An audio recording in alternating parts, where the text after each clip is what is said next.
Bwana mambo vipi? Naitwa Mr. House Decoration. Bwana kile ki underground chetu cha Kwembe, maana hii nyumba ipo Kwembe, kata ya Kwembe. Kwa sasa hivi naweza kusema deal done kwenye swala zima la column ambazo nilikuwa napiga nazo kelele takriban wiki ya pili naenda. Lakini nakumbuka video hii kwa mara ya kwanza ama underground hii nilikuja pakiwa pamejengwa, pameshamwaga hizi column lakini zilikuwa hazina ubora. Kwa hiyo sisi tumeziboresha kwa ajili ya kuweza kufanya hii hatua ya pili ambayo ni hatua ya kumwaga slab ya juu.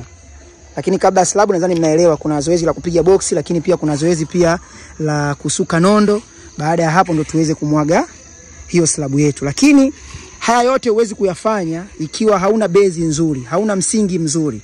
Kwa hiyo tulichokiamua kwa mimi, kwa taaluma yangu ambayo nilokuwa nayo, nikaja nikafumua zile nguzo zote ambazo zilikuwa zimesukwa kwa milimita 12, lakini nadhani mlijionea wenyewe kwamba chini hakukuwa na bezi, kwa maana isingeweza kubeba mzigo. Mwisho wa siku kama huyu fundi ambaye alianza nayo hii nyumba angeendelea nayo, maana yake what's happened, kitu ambacho kingetokea, hii nyumba ingetitia, ingeenda chini na madhara makubwa yangefuata. Kwa maana hili slab lingeshuka kwa sababu isingeweza kuhimili mzigo wa slabu juu na mitofali ya juu, kwa sababu hii nyumba juu inapanda.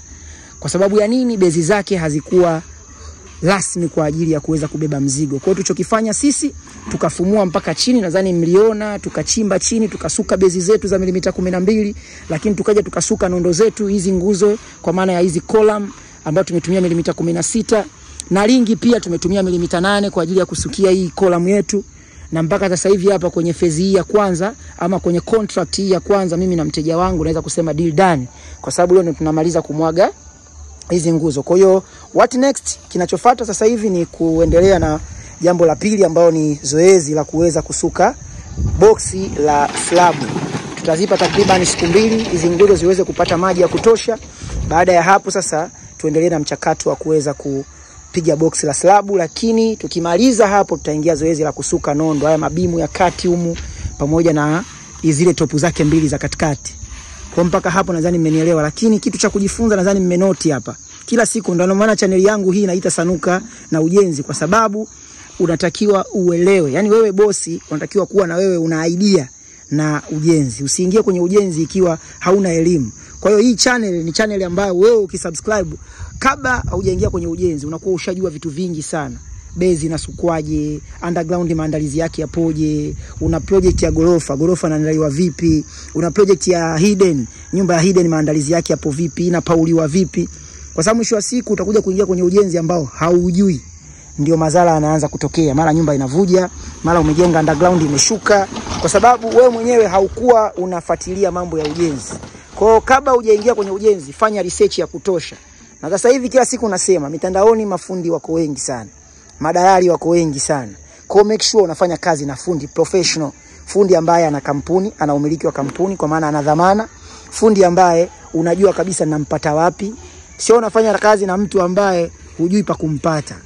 Hiyo ni kosa. Malalamiko yamekuwa ni mengi. Mimi naenda site unakuta site haijaisha, fundi yakimbia na hela, sio hivi, sio bla bla zinakuwa nyingi. Lakini wakati wengine nyinyi wateja mnajitakia wenyewe.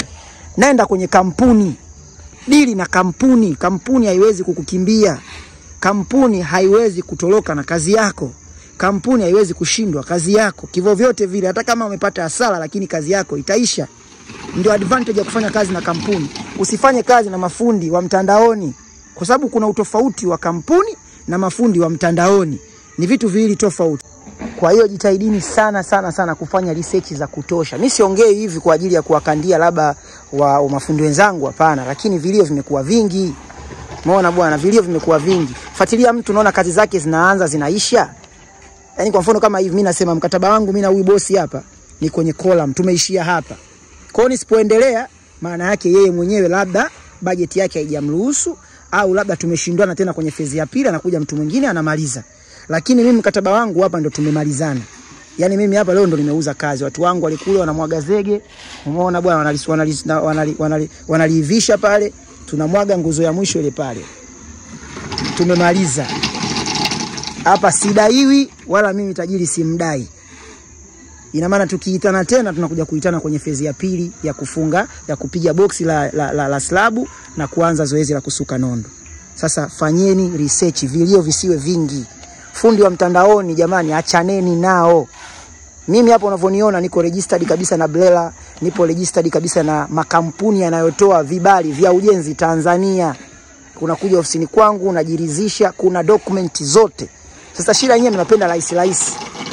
Kukutana na fundi kaanza kuposti kazi zake siku 2, anaenda kwa mafundi anaomba content, huyo mnaruka naye. Kwa sababu Mr. House ana gharama. Hapana, utaki kukimbia gharama kwenye ujenzi. Kwenye ujenzi unatakiwa kupata kitu kilichokuwa bora. Jifunzeni. Mimi naitwa Mr. House Decoration. Don't forget to subscribe.